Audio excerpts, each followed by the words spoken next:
Hi, you're Renee, right? Hello. Hi, I'm Amy. Nice to meet you. I was wondering if you have like a phone with you, do you mind just locking that up? We have to ask our clients to do that. Is that okay? So I'll just have you can take the key with you. Let's see. Here, take that. Just put that in there. Thank you.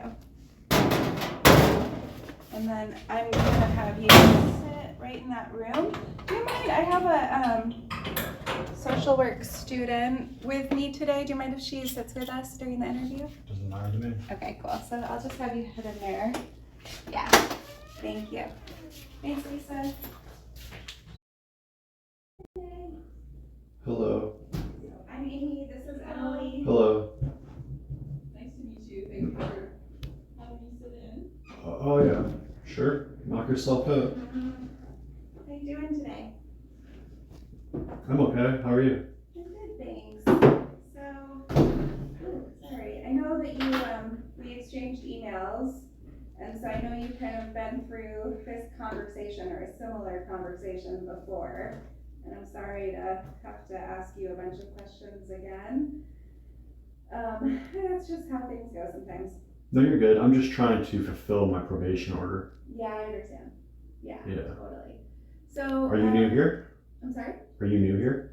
I'm kind of new, yeah. Yeah, I overheard like you didn't know where like the locker was. Oh, yeah. So is this like your first kind of like intake session? No, I've been working here for a few months, but I just I'm not always familiar with all our certain processes. Oh, So I yeah. just had to ask about it. Oh, fair. Yeah. But no, I've done quite a few intakes at this point. Well, why aren't you allowed to have your phone with you? We just ask like everyone who's new, just for security measures, we have to ask that everyone locks up their belongings. So you are somewhat familiar with us, right? I've been here. This is my third time. Yeah, I know. It's slightly different though. So like our forensics treatment program, I know I explained to you, we offer psychiatry and case management services. Okay. So I'll just go through the rundown about how confidentiality works. For this type of intake, we don't share any records with anyone unless you give us written permission to. So like your probation officer, even though they, told you to come here, they're not gonna know anything about the content of what was discussed at all. They don't get like a letter from you guys? They can receive information about just whether or not an appointment was attended, and that's all the information that they get. They don't hear about anything with the content of what we talked about. Oh, okay. Unless, of course, if there's any reason why I'm concerned about immediate danger Yeah, of to course. yourself or someone else, then we wouldn't actually contact your probation officer, but we might have to, do some other kind of confidentiality assessment. That makes sense. Yeah, okay. Do you have any questions so far? No, so the giant folder here, this is like an intake folder? This is actually, this is your folder. It has some information about your history. So I did see the interviews that you've done before. And Like my folder just for here? Yeah, it includes your records from previous encounters. Probably Like my health, like all my health records or oh, interesting. Because I think you might have given consent at some point for them to receive your records, it looks like from Island Health. Oh yeah. So that's what this is. I was wondering why she's so thick. Yeah. You do a good job trying to organize everything and keep it together. So Okay. that's why. Yeah, I noticed my 81 pages for my health records, a lawyer asked me to get those printed off. And I'd say there's a good maybe 15% of that's not true. Oh, okay. Well, that's. So I guess there's a lot of miscommunication. Yeah. In one page it says that I live at an apartment, but I've been homeless and living in my car for eight years. I'm like, oh, okay, let's read through what else doesn't add up. Yeah. And there's a bunch of other things too. Oh, okay. Well, that's good to know. Well, I'll do my best to get the truth from you right now. Okay. And we'll see how that all fits in. But just to like reiterate about our process. So this is the intake. It's just the first stage for us in terms of treatment. So I'm assessing like your history, whatever you're willing to share, especially about mental health background or substance use and things like that. And then we as a team kind of meet and discuss like whether or not each client that we intake is eligible for our services. And part of that is whether or not they're interested in our services and whether or not they'd be willing to, come to appointments and stuff like that. Yeah, I kind of did a mental health assessment, which you probably already know with my mental health records with the CARES clinic. Actually, I haven't seen that. Oh, it's in there. Yeah, I just got an email yesterday from College and Physicians of Surgeons because I filed a complaint with the psychiatrist there. Oh, okay. Among like a dozen complaints, so it's kind of like pretty stressful. Well, I've been through a lot the last couple of years. Yeah, I understand. I'm really sorry for that. It's not your fault. So whatever we have here would have been like since like whatever this was requested. So it looks like October 28th was when this file was closed. So we wouldn't have anything after that. So if you've had other encounters with like mental health services since then? No. Okay. This is back in like 2023. Oh, okay. Or like 2024. Okay. So then I'll do my best to kind of Yeah, read through it. Most important. I think like June 2024, something like that. Okay. There's like a 4-month wait. Right. Step 1 with intake. Yeah. Kind of And then with like a team lead. What do you call those people? Like a clinician. Mm-hmm. Yeah, and then I saw a psychiatrist. It was only like a 15-minute thing. Yeah. Okay. Well, I haven't read through all of your records. I don't know. So, yeah, I'm sure you have better things to do. The most important thing is what you tell me here today. Oh, okay. That's really what counts for the purpose of what we're doing. So, I'm just a lot of the questions are kind of like standard. We have to ask everybody, but I also just want to. How many pages? Like 20? Oh, I mean, I don't actually fill all of this out. Oh, okay. I use it as a guide. But there are some things I have to ask. Oh, fair. So like, you put your phone away, but do you have an ID with you? No, not on me, no. Okay. Well, tell me what's your date of birth? March 21st, 1986.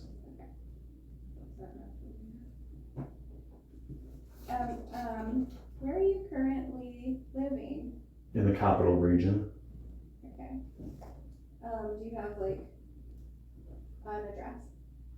I have a P.O. box. Okay. And so where do you tend to stay? Whatever's the safest. Okay. Is that sometimes like outside, sometimes? Yeah, I've been living in my car for like 8 years. Okay.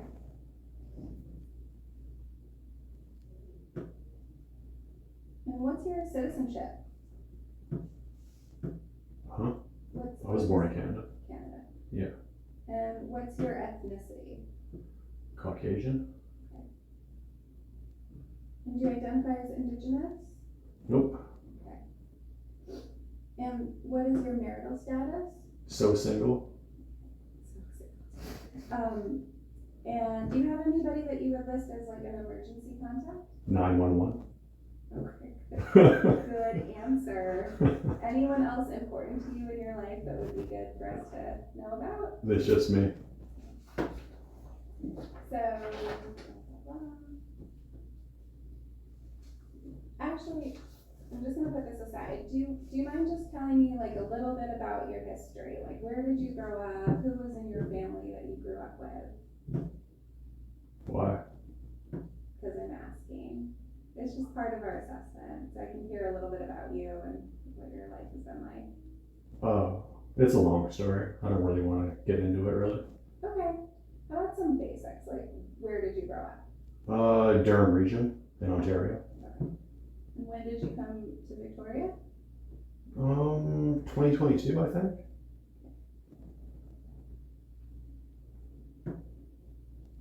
Is there any family that you're in contact with? No.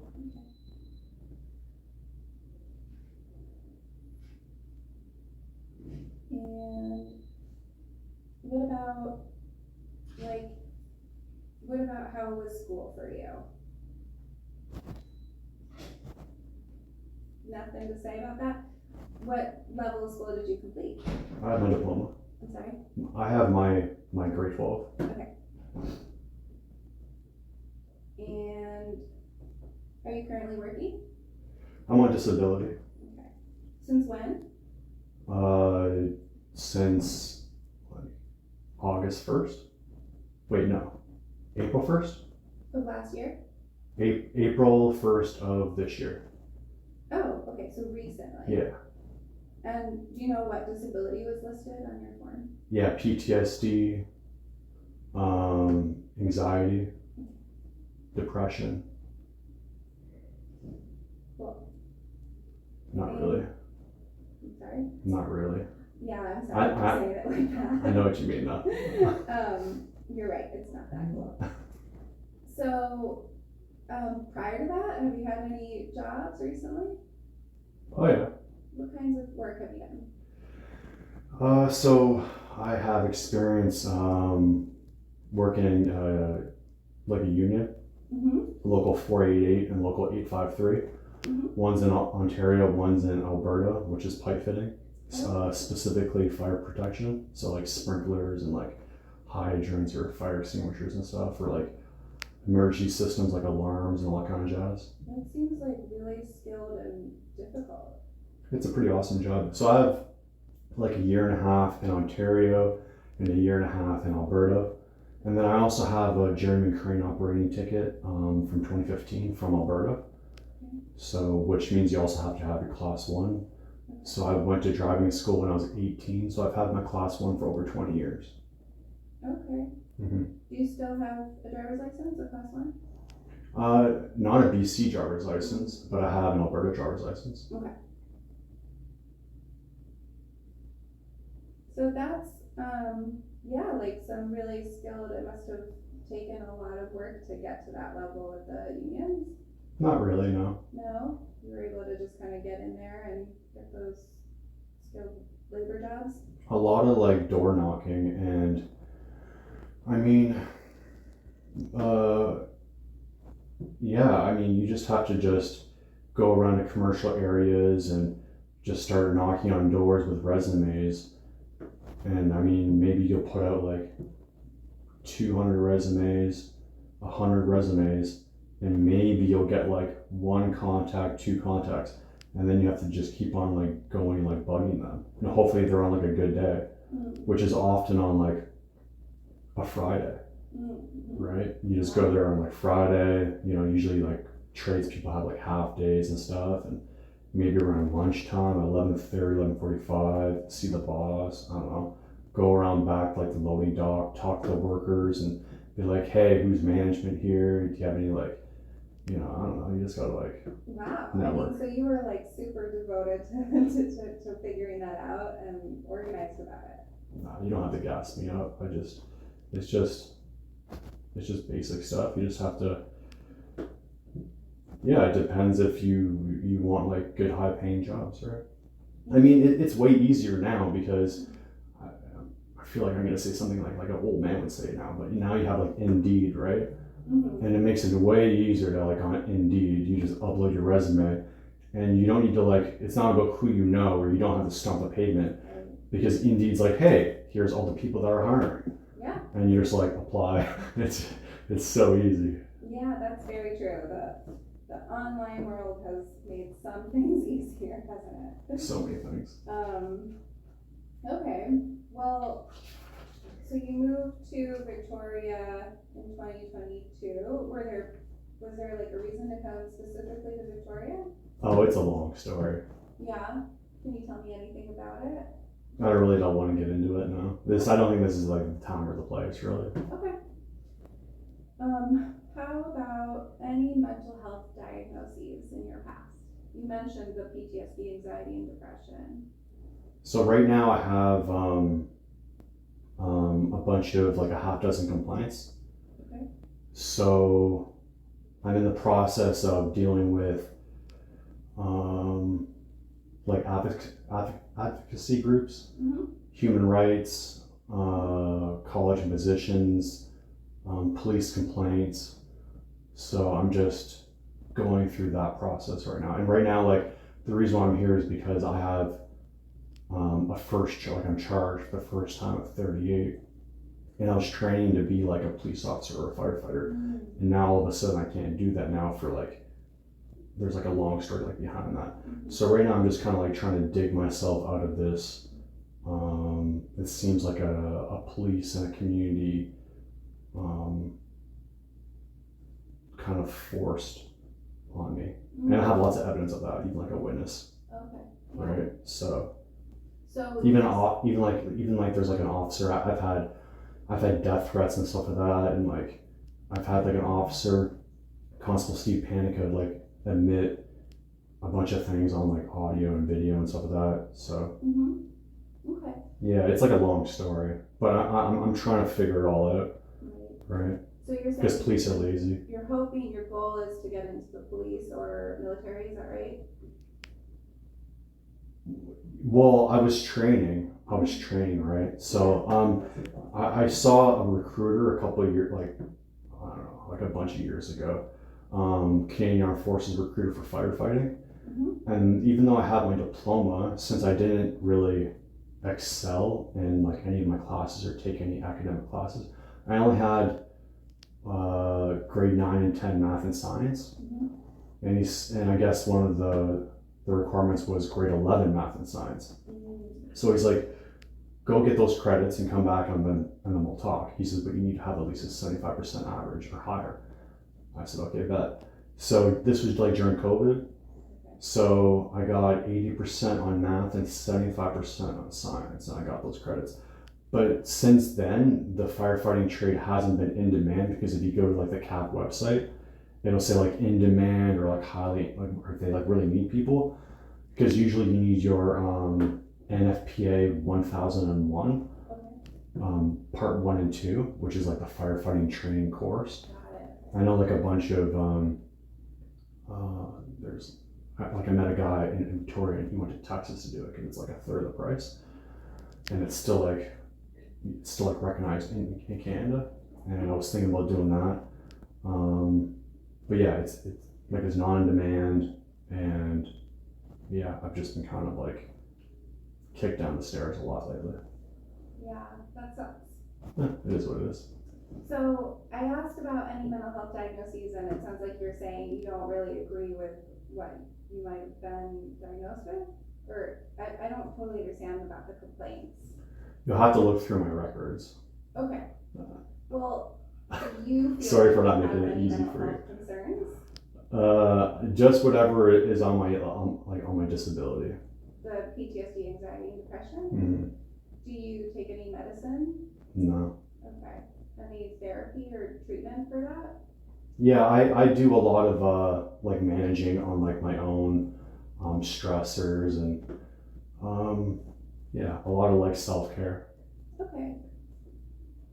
Kind of like figuring out the coping skills to get through the difficult moments with those areas. Yeah. Okay. Are you interested in mental health treatment? I'm open to hearing your recommendations. Okay, cool. As far as any other diagnosis you might have been given in the past, it sounds like that doesn't really resonate with you. I have ADHD. Okay. Yeah. And that one you think might be more accurate? Yeah, full of piss and vinegar, yep. But I feel like diet, exercise, so it really helps. Sauna life. What did you say? Sauna life. Sauna life, yeah. Oh, that does. Meditation, Great. you know, box breathing and stuff. That is a very helpful skill, I agree. So how about like just a general mood and sleep and energy check? Like how are you feeling today? What's your mood? No different from the average person. Well, I don't know what the average person's mood is, so what do you think? Well, no one's perfect. Everyone has ups and downs. It's kind of what I was going with. Okay. Nothing to like talk about. Okay. Can you give me like one word to just describe how your mood is right now? Cool. Cool, okay. And how much did you sleep last night? I don't know. I don't really have a schedule. How much do you think you might? Did you have problems? I try to sleep 8 hours a day. Okay. Do you have problems sleeping enough? No. And how about your appetite? Do you have any challenges with your appetite? No.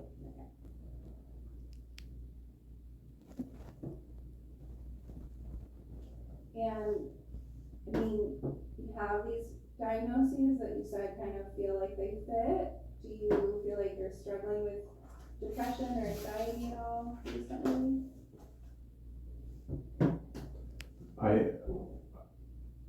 I'll just go back to on that I'm managing and working through everything fine by myself. Okay. Do you have any history where you like worry about wanting to hurt yourself or hurt someone else? No? Have you ever done anything to hurt yourself or someone else? No, never. I feel insulted when people ask me that. I'm sorry that it made you feel insulted. I do ask everybody, and sometimes Oh, I people, understand that. you know, tell me that they do. I just personally feel like it's insulting. What do you think is insulting about it? It's just rude. It's rude. Yeah. Hey, Amy, do you feel like hurting yourself or hurting other people? How does it make you feel? Actually, it makes me feel cared about. Really? Yeah, it does. No, I don't think not so. for you. Okay. No. Well, I don't mean to be rude. No, I'm just because caring about you. you guys don't care about me. Well, I disagree. I don't think. Yeah, this is your job, I didn't and you're paid to. If you say anything other than that, well, then you can be punished. So, do you really care about me? Now, I understand that. Sure, you might get into this line of work because you want to help people, but I mean, you care about like your pet, your kid, your lover, your parents, your family. Sure, right? But I mean, you know, let's not bullshit here. Like, you don't care about me. You just told me that like that you would report to whoever. You weren't really specific if you need to on if I told you any concerns, right? Any immediate danger, so I could protect Yeah. you or whoever might get hurt. Yeah. Yeah, but we'll just leave it at that. Sorry. We'll leave it at that. I won't dive deeper into that, but okay. Okay. Well, what do you like to do for fun? I like running, swimming, basketball, playing video games, exercise, training, sauna, meditation, cooking, trying new restaurants, exploring, Great. sightseeing. Mm-hmm. And Shopping. shopping. Cool. Any substance use? No, never. Never? Okay. Well, I'm just gonna like run down my list of substances and just give me a yes or a no. Marijuana, alcohol, meth. No to everything. No to everything. No substance use concerns. Never. Okay.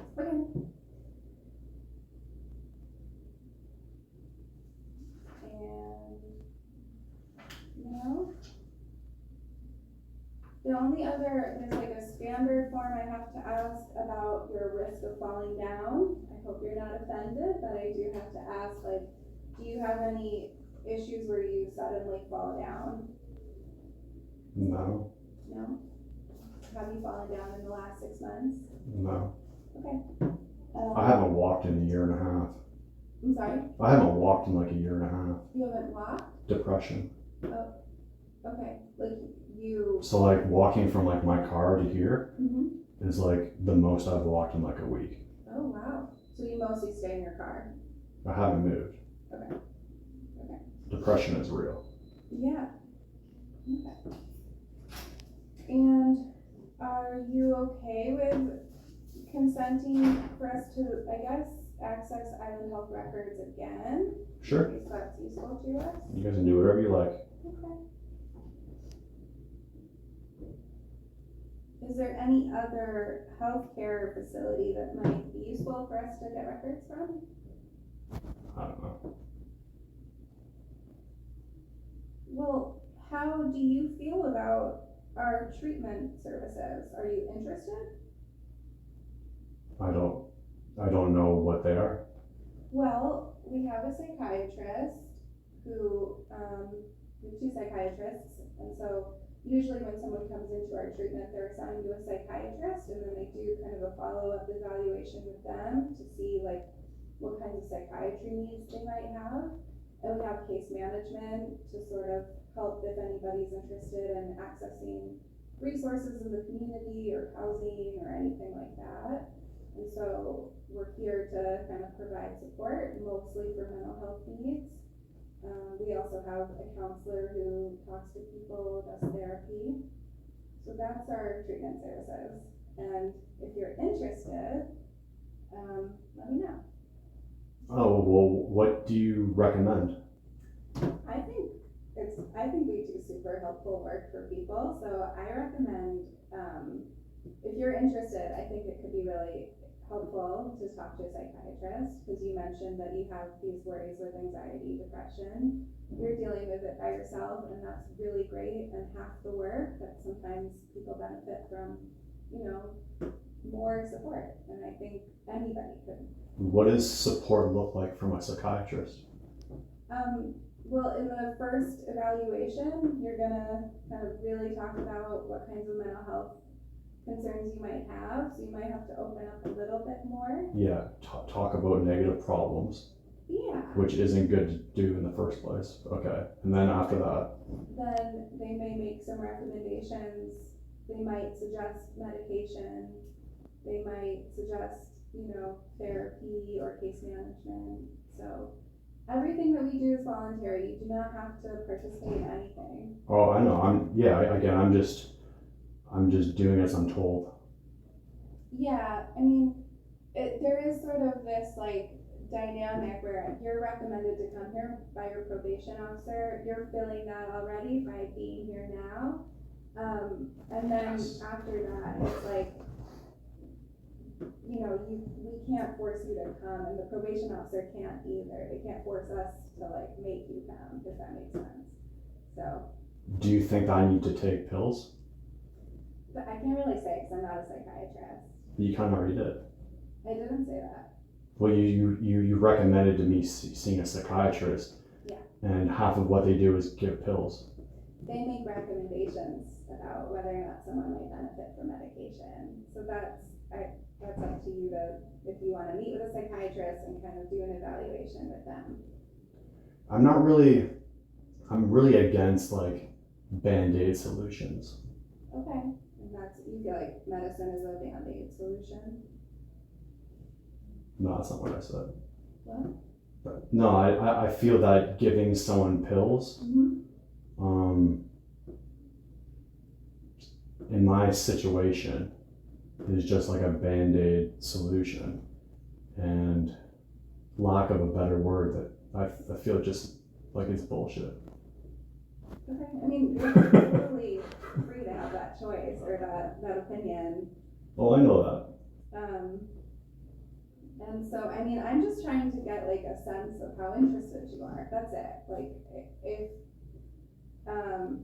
my recommendation is like, yeah, come back. But that's probably my recommendation to most people is like, come back and see our psychiatrist and get like more of an evaluation and have case management, because that seems helpful for anyone. But it is up to you what you are interested in and whether or not you feel like you'd be, wanting to come back and meet with us. Right now you're sitting behind like a 1/4-inch piece of plexiglass. Oh, I agree. We don't always meet in this room. This is just for our intake. I know, but you're on the other side of this barrier and you're like,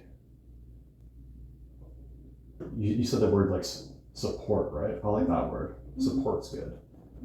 I just feel that in my situation, pills isn't the right solution. Okay. Right? Yeah, good to know. Yeah. So if you want to sign this consent for us to access records for Ryan Health, here's a pen. Thanks.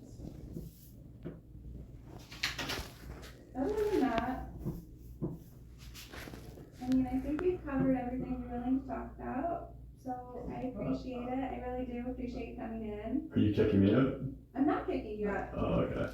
I mean, do you have any questions for me? Is there anything else you'd like to share?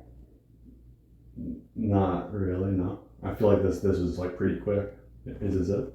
Well, This is like, hey, this is voluntary, like, do you want to do it or not? You're getting the vibe that I'm not really interested, so it's like, meh. Why waste any more yeah, time? but it's also that you said you didn't really want to talk too much about yourself, you know? Oh, You said it's a long story, I don't really want to get into it. I want to hear your whole story, so I'm happy to sit and talk more if you want to share. I share enough online. I have a strong online presence, Oh, okay, so I'll just keep on doing that. fair enough, alright.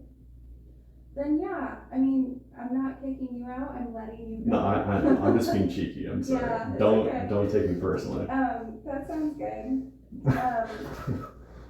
You can definitely get back in touch with me if anything else comes up, and I will present your case to the team and let them know what you said about your interest and how you're feeling about it, and we'll see. See about what? Ultimately, the psychiatrist is gonna decide if you're eligible for a treatment or not. Oh. But part of that eligibility is based on your interest level, and if you're saying, I'm not really interested, she's probably gonna be like, okay, well then that's his choice. Okay. Cool. Any questions? No. Not right now. Alright, you got the key for the. Yeah, I right? did.